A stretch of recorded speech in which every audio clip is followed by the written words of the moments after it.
Welcome to the second Global Impact Virtual Conference hosted by EST Plus ASCD Community Leaders.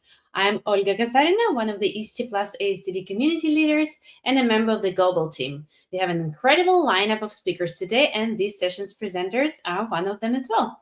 So this session is in a mix of English and Arabic. If you need to turn on the captions, please do so by following the directions using the link in the chat. It's my pleasure to introduce Dr. Alex Boggs from USA, a teacher, researcher, filmmaker, and EST community leader in Virginia, USA. He leverages his extensive experience in history education and his passion for storytelling to explore the power of video and AI in fostering critical thinking and immersive historical simulations. It's also my pleasure to introduce Rawan Adawi from Lebanon, an EST certified EdTech leader and ICT teacher at Memphis in Istanbul, Turkey, who excels in integrating coding, digital literacy, and AI into primary education, notably guiding students in creating SDG-focused documentaries and fostering professional learning networks among Arab educators. Alex Boggs and Rawan El Adawi, take it away. Thank you very much, Olga. Merhaba and welcome to all. Rawan taught me that yesterday as we were practicing, so I hope I got it right. You did. Thank you. Well, today we are going to be presenting on global collaboration for digital storytelling, and we hope that it is going to be impactful to you. So as Olga said, I'm Dr. Alex Boggs. I've worked with documentaries for years, and working with video actually sparked conversation between Rawan and I, and so that led to a project that she was working on. So welcome everyone. This is Rawan, and I will be telling you what are the main parts of our session today, which is the first thing we're going to talk about is design thinking as an approach to learning and why we extremely use it with different areas, projects on a global scale, and in the third part, place-based stories, something interesting to know about, and digital tools for storytelling. I'm going to move on. Design thinking as an approach to learning. As educators, we have to follow some sort of structuring the way the students think or develop their projects and how they need to always refine their products. So we follow some approaches. Design thinking is something to incorporate with any grade level. I use it with kindergarten, and I also use it with grade 5 when they're graduating elementary, and I've used it with secondary students as well. And I'm sure Dr. Alex can also use it in his own way as well, in his projects in higher ed, for example, with the students. And if you are not familiar with design thinking, you can find numerous templates on Canva. These are hyperlinked, and we will be sharing the link of this presentation with you at the end of the session on this Google chat, on this YouTube channel. You can customize your templates as well about design thinking. Canva is your go-to if you want to customize something quickly, share a template, and have the students duplicate it and work on it. أنا نسيت إنه لازم أحكي بالعربي, so I will start talking in Arabic right now. هون حأعطي الstage لدكتور Alex or Alex to talk about projects on a global scale.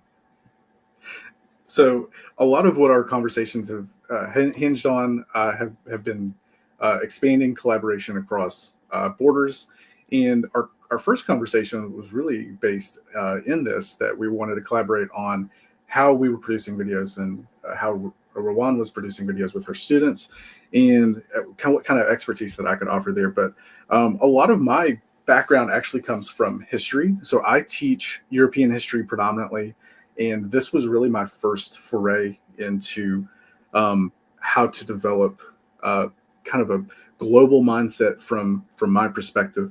So whenever I teach European history, I'm always teaching it through a couple of different lenses. So I'm always getting students to look at primary sources as their first place to go, so they can engage with the original translations and the original works from people, because then that immerses them in the time that they need to be in. So I always think about primary sources first and getting to those original documents. I also think about language and translation as part of this model, because in Europe, as I teach European history to undergraduate students, there's a lot of things that they're not going to be familiar with, especially being predominantly from the United States. So they're not necessarily fluent in other languages. So we deal with and grapple with languages and translation. And I've used the image of the Grimm's brothers here to kind of represent that. And then I also like to teach history through different perspectives. So we often look at history as moored through one perspective over another, rather than seeing the multiple perspectives that actually make up the tapestry of the past. And so as we go on, I kind of look at how we develop history as a way to see different cultures through different lenses.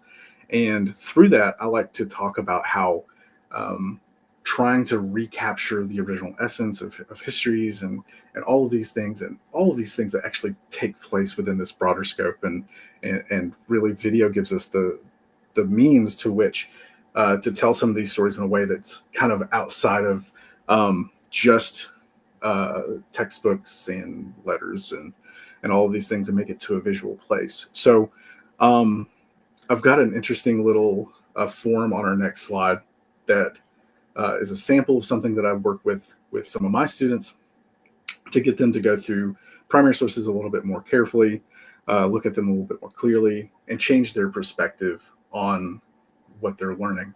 So this is kind of my background with European history and teaching that, and kind of helping students see things from not just an American standpoint, but something from the standpoint of both people in the past and something on a global scale. So I think Rawan, I think we're going to transition into our next part on digital storytelling, and where we kind of started off with her projects. Thank you, Alex. Yes, certainly. There are so many things to share about building documentaries. I'm going to continue in Arabic now. اشتغلت على documentaries مع تلاميذ بالجريد 5 وكيف نعمل documentaries، كيف نعمل الفيلمينج وكيف to develop them step by step. واستعنت بأليكس كتير، تواصلنا virtually. time zone ما كتير ساعدتنا، ما قدرت جيبه as a guest speaker، بس قدرت إنه أتواصل معه وشوف on the way إذا نحن on the right track. حفرجيكم بالجيرني تاعتنا شو صار. أول شيء بلشنا نعمل مثل scaffolding، like what are the tools اللي بنستعملهم لل making movies. As you can see Mentimeter استعملته كرمال جيب أجوبة من التلاميذ، يعني أكتر شيء كانوا كلهم بيعرفوا CapCut, iMovie some of them, and Canva, and the rest is minor. بعدين اشتغلنا على التكنيك إنه you can see over here استعملوا vid.io كرمال يعملوا video making. vid.io هو free website, it's for free, and you can يعني بيعملوا video editing on the cloud saved online, and they can explore in a very basic way what is the timeline وكيف يعملوا split, trim, all these techniques. ومن هون بلشنا نكتشف إنه أوكي أنا بس بدي أستعمل بالدوكيومنتري تبعي مثلا صور أو هيك، لازم يكون عندهم يعني copy rights معينين، يعني ننتبه على copy rights. استعملنا شيء اسمه pixels to download free videos, free pictures, and use them to first develop the skills يلي بدهم إياها. على بلوكت شفنا كيف إنه they wanted to practice إنه شو هن ال sustainable development goals. واشتغلت مع 2 classes 5A و 5B بيحبوا يعملوا competition بيناتهم. So we documented the percentage of their rate. So if you notice أنا عم بستعمل هون transformational learning principles. We cultivated belonging, what they know about as in video editing, which groups they want to work with, عن شو بدهم يحكوا. في قسمناهم لجروبس إذا شايفين، ونقوا هن الكونتريز اللي بدهم يحكوا عنها ك global problems around the world. So each group tackled one country with a major crisis affected by war or by other crises. So we took Palestine, Syria, Sudan, Yemen, Yugoslavia, and Ukraine. and كمان التلاميذ هن حددوا شو التول اللي بدهم يستعملوها يعني هن they chose the tool as CapCut or Canva and they wanted to learn more about it بدهم يتعلموها so we connected learning to the learner's interest and we ensured that everybody is comfortable with the group that they're working with they chose the tool يعني عطيناهم choice للتلاميذ واكيد علمتهم كيف يعملوا prompt بجوجل كرمال يلاقوا يعني the right information they need للأولاد لما يلاقوا شيء inappropriate for their age so علمناهم how to write the prompt هون استعنت بأليكس واتصلنا أنا وياه سوا وكرمال نحكي إنه how to start قلت له شو بلشنا Dr. S, do you want to share more about our first communication about this?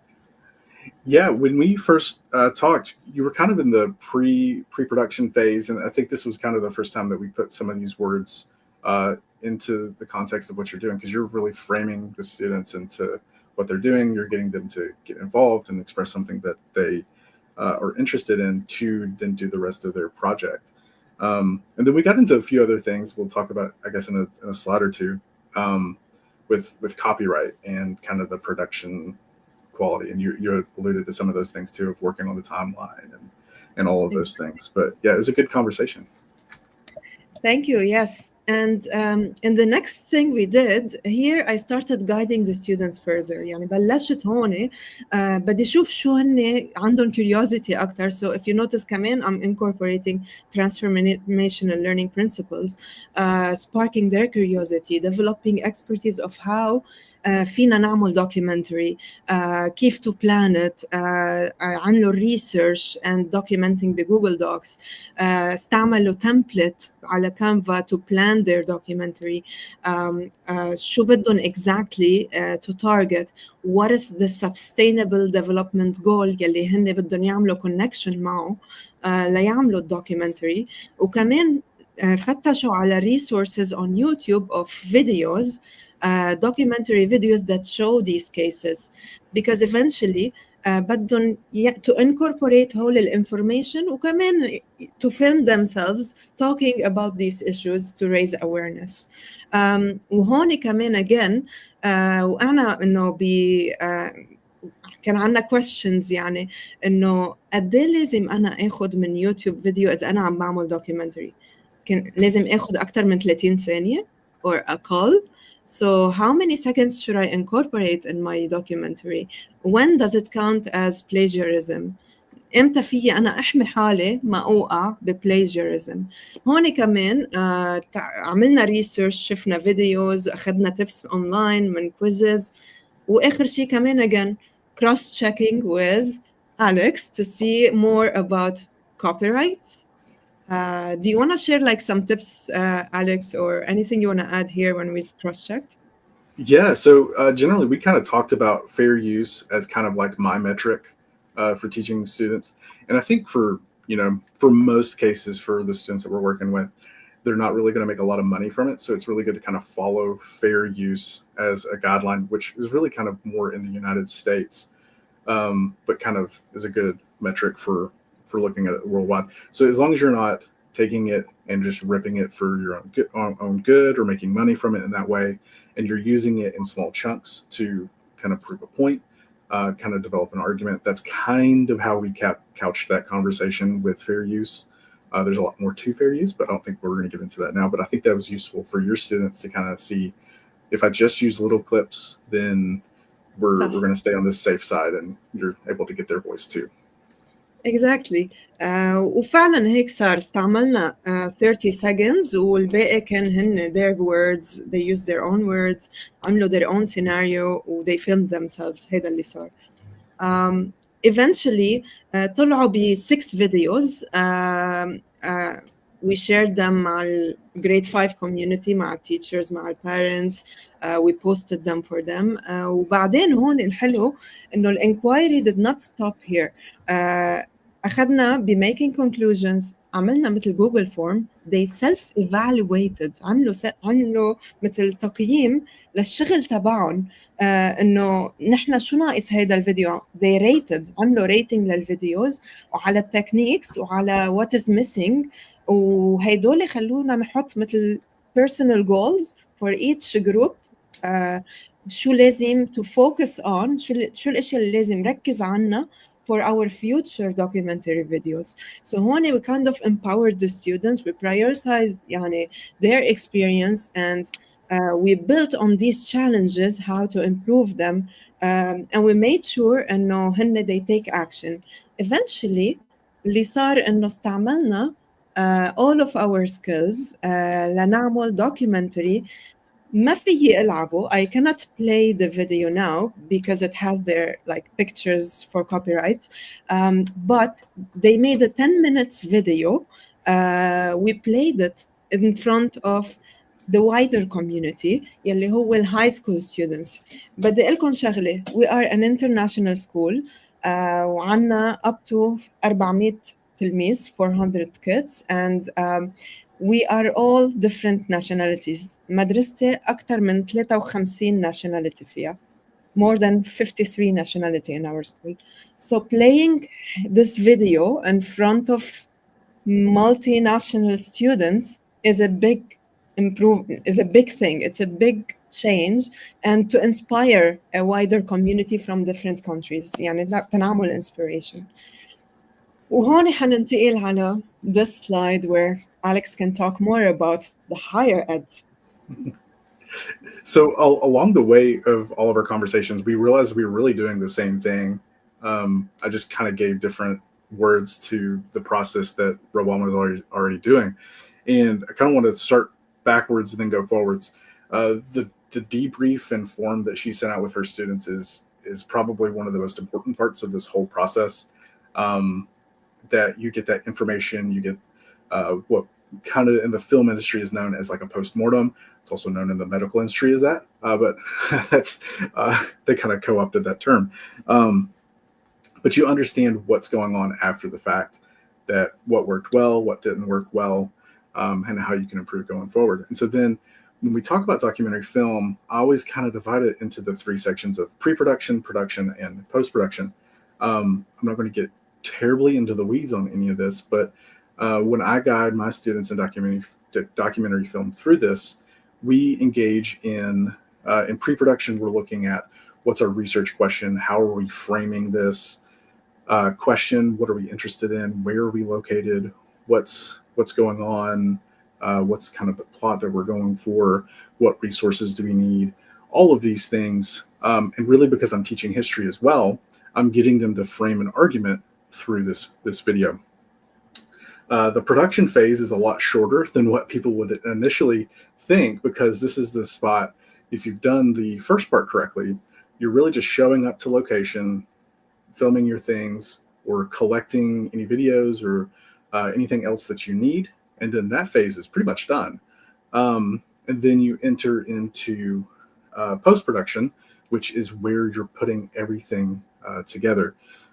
This is probably one of the most important components, because you can see that if students film the same thing and they all have the same access to the same materials and they're all editing different scripts off of that, they can have vastly different final products. So we can see the meaning making in action even through the process of post-production, where they're putting their story together, they're getting ready to release it, and they're holding to what they had in their initial research inquiry, and then showing that off to everyone else. So that's pretty much the same thing that Rawan did. I just added a few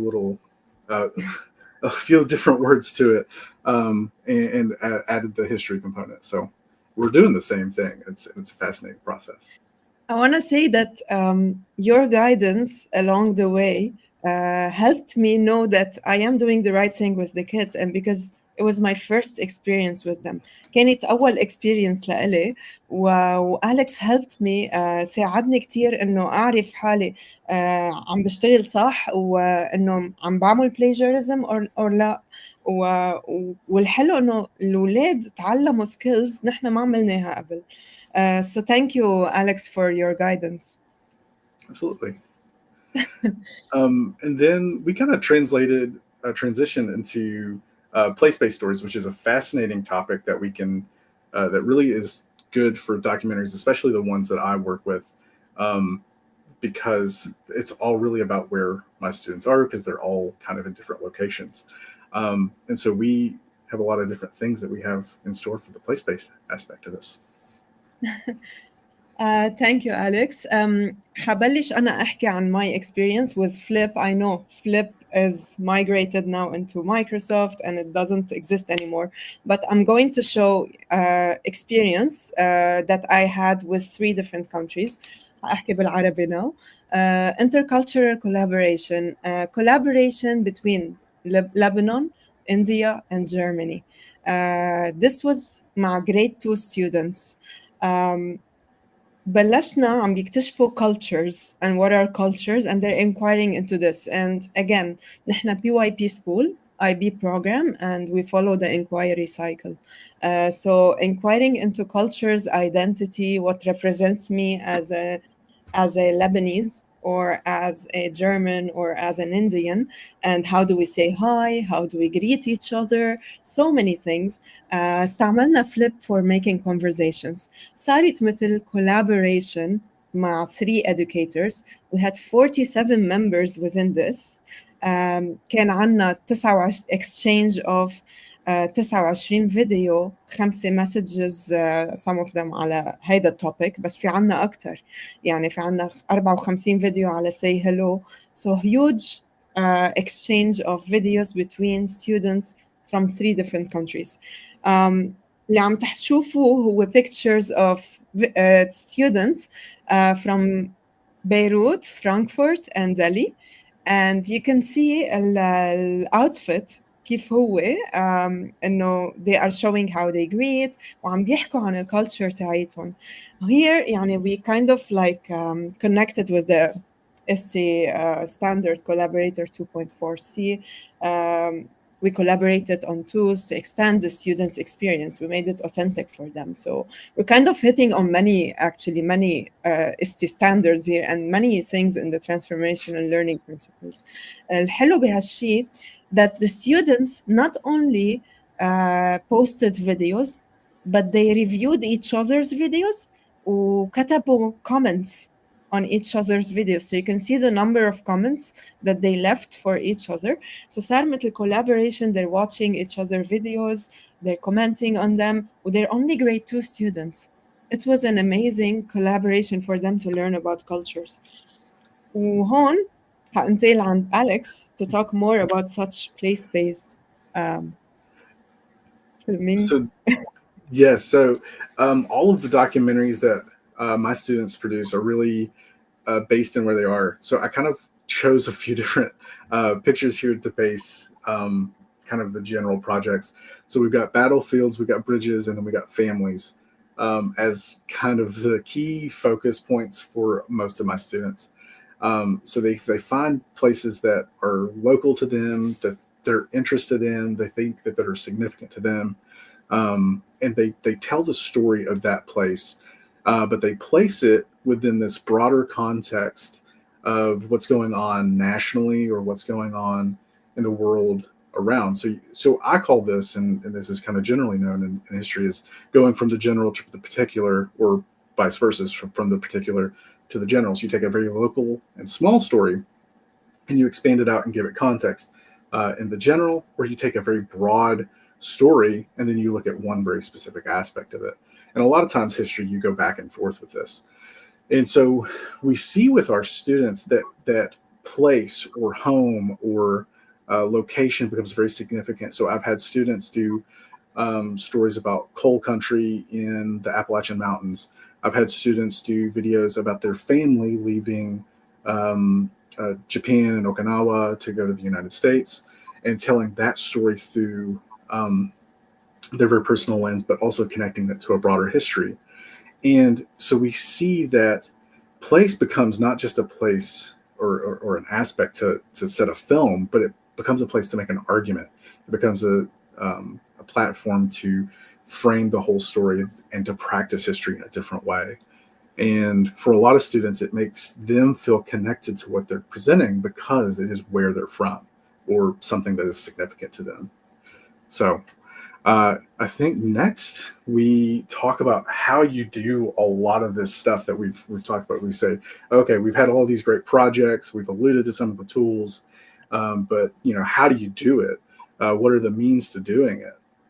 So we're going to cover a few of those in both the video format, but then in a few other areas that we're still working on. Thank you, Alex. We're going to start أول شيء مع game-based applications that we can use مع students بالelementary, even in kindergarten. CodeSpark is about coding, but also you have storytelling in it. CodeSpark free.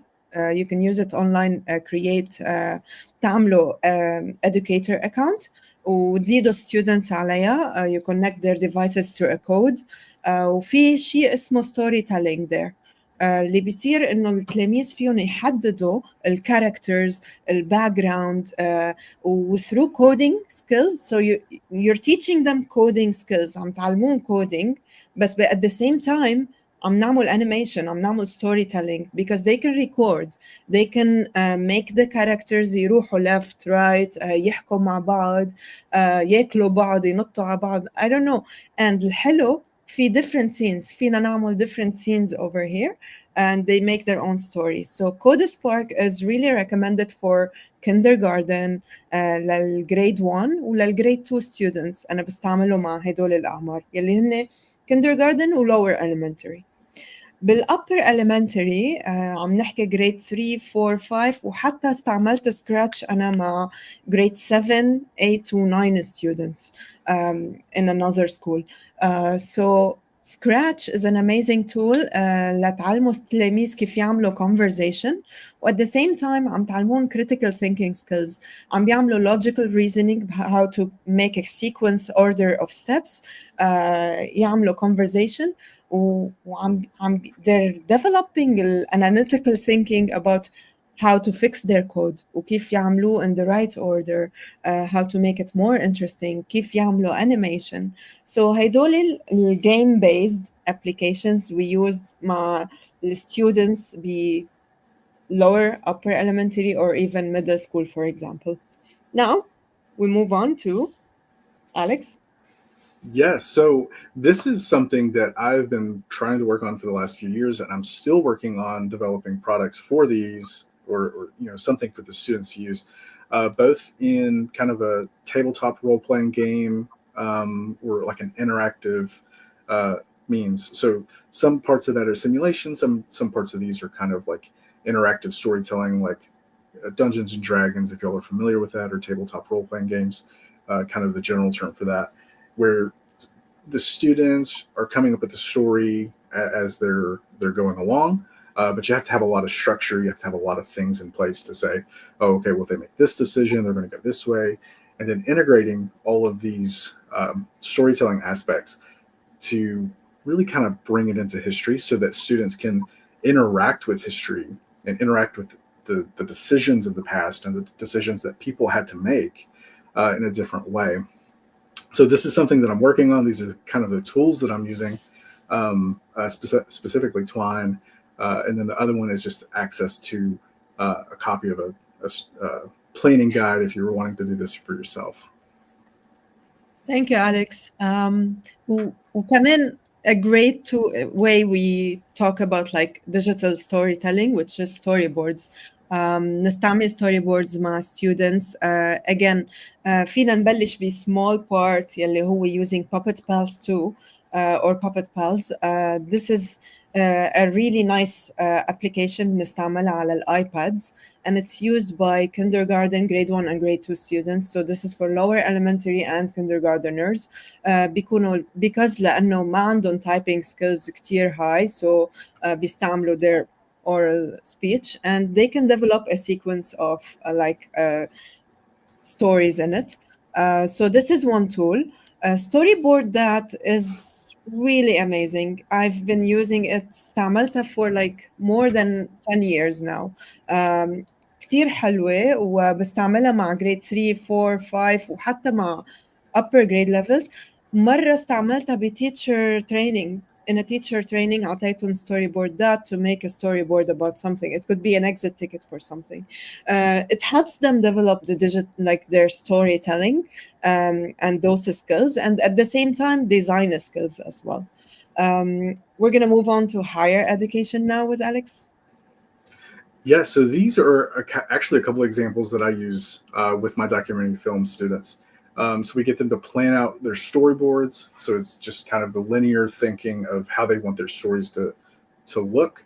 And then I also get them to do what's called a shot log, which is basically showing them doing their work on location.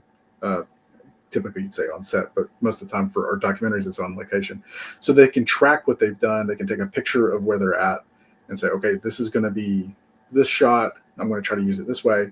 And so it's basically like documentation and organization for all of that. So these are also links that I think they're actually linked earlier on. These are just pictures, but you can link to those as well.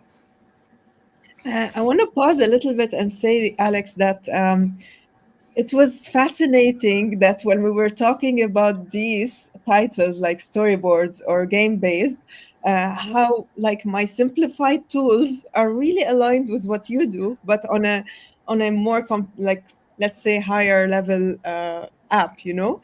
But it was really nice to see like how we're aligned with what we do with the kids. Yeah, and it really just goes to show that the whole continuum is the same.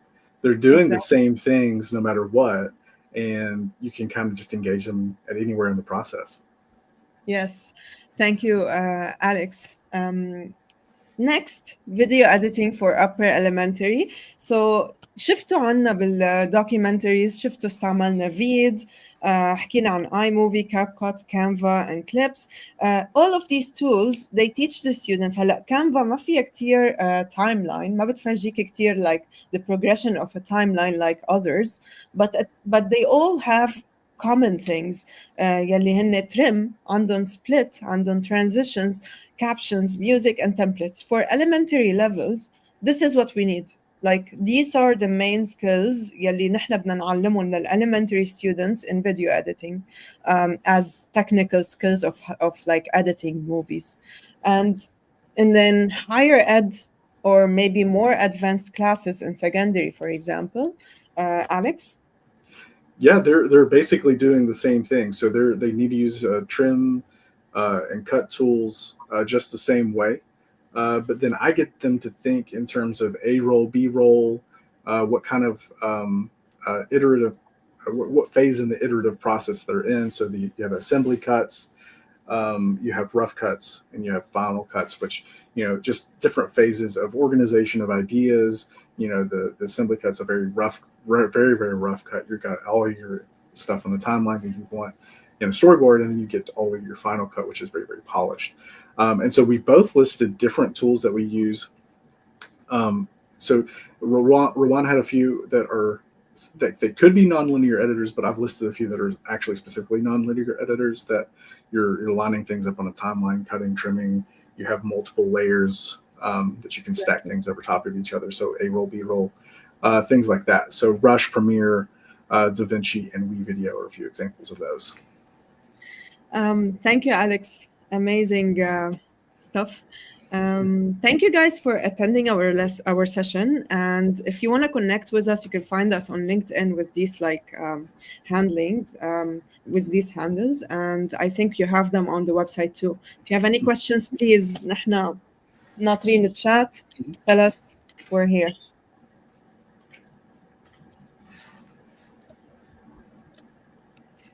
هحط link in the chat. I will put the link of this presentation in the chat. Thank you so much, Alex and Rawan. Thank you so much. Yes, thank you. Yeah, that was a very powerful example of seeing how digital storytelling driven by design thinking can empower students to tackle global issues and the SDGs, fostering agency and cross-border collaboration. Thank you again for joining us today and sharing your expertise both in English and Arabic. Thank you so much. Yes, thank you.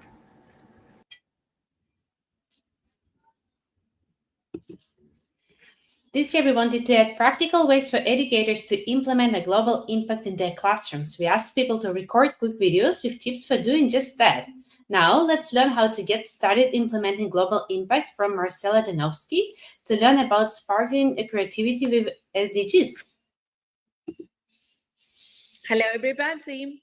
Greetings from Buenos Aires, Argentina. My name is Marcela Danowski, and I want to share this presentation with all of you. It is called Sparkling Creativity and Critical Thinking through the SDGs. And why this topic? Well, I think that in today's world, fostering creativity and critical thinking are a must, right? But at the same time, why not doing that through sustainability, right? This is a concept that it's way much more important than ever. So hopefully with this project that I'm going to share with you, you will manage to engage your students into exploring the Sustainable Development Goals, the SDGs. But at the same time, you will be able to integrate language learning and to inspire your students and to build essential 21st century skills. Okay, so are you ready? Let's explore it together. So, how is it that we can teach the SDGs into primary education and why teaching them? Well, it's very simple. You know that if you teach the SDGs in primary education, that will help your students to develop global awareness, to develop empathy, and to show responsibility, right? And by incorporating technology into all of this process, you can create engaging student-centered learning experiences that will make, or let's say that will present students with real world challenges that are more tangible, right? So you will create experiences that the students will never forget. So, in my experience, by using inquiry based learning, I think that I managed to empower my students as to take ownership of their learning. So, they explored the SDGs through very guided research, questioning, even collaborative discussions, right? Obviously, through a variety of thinking routines, for example, and obviously, with the right technological tools, they were always fully involved in this process, right? And made this a meaningful experience. So, thinking routines, right, encourage students so as to analyze these goals, right, and to relate them with issues that were actually happening in their world, right, and even to make them feel and understand the different perspectives. And by integrating digital literacy tools like mind maps, collaborative boards, and multimedia presentations, they even managed to deepen their understanding, their engagement, and even the critical thinking skills. We even used real images, art with not only thinking routines, but also slow looking, right? And technology has been a powerful tool so as to develop critical thinking, creativity, to foster communication, collaboration. So, through interactive tasks, students designed projects that made abstract issues way much more relatable and allowed them to express their ideas in creative and innovative ways, right? So, 21st century skills were in practice all the time, right? And therefore, as a final result, students felt way much more confident and fluent while expressing, right, their opinions and ideas. I want to share with you an example of their beat. The goal 6 talks about the importance to us to get clean water. Many people in the world don't have clean water. I think what we can do is start recycling things that can pollute the water, like plastics, papers, and many things more. Thanks for listening! So, as we can see, not only did we work with the SDGs, but we encourage creativity, imagination, right? We make them feel and to be totally aware of what was happening in the world and to be able to express themselves, right? And the final project, this final outcome was just simply to create an interactive game with all of the SDGs. And it was a game that involved different challenges, role playing, problem solving, and giving the students this opportunity to apply once again all of their knowledge into a meaningful and engaging format while having fun. So, we allowed them to apply to their critical thinking, creativity, collaboration, and to show empathy, to know how this world is working and what is going on and how we can all help. So I really hope that you can benefit from these ideas, that you can start making use of the SDGs in your classes, because you know that small changes in your teaching can spark big thinking in your students. So thank you once again. Bye. Wow, that was a great way to implement global impact through sparking creativity with the SDGs to develop global awareness and empathy. Thanks again for joining this live session as part of the Global Impact Virtual Conference. From our whole ISTE plus ACD Community Leader Global team, we are so grateful for your participation today. Please continue participating in the Global Impact Virtual Conference by joining our Educators Lounge or by joining the next live session. You can find the information at our website, including content from our Global Impact Conference last year. Our next presenter is Nathan Haynes, and it begins at the top of the hour. Thanks again for joining. See you next time.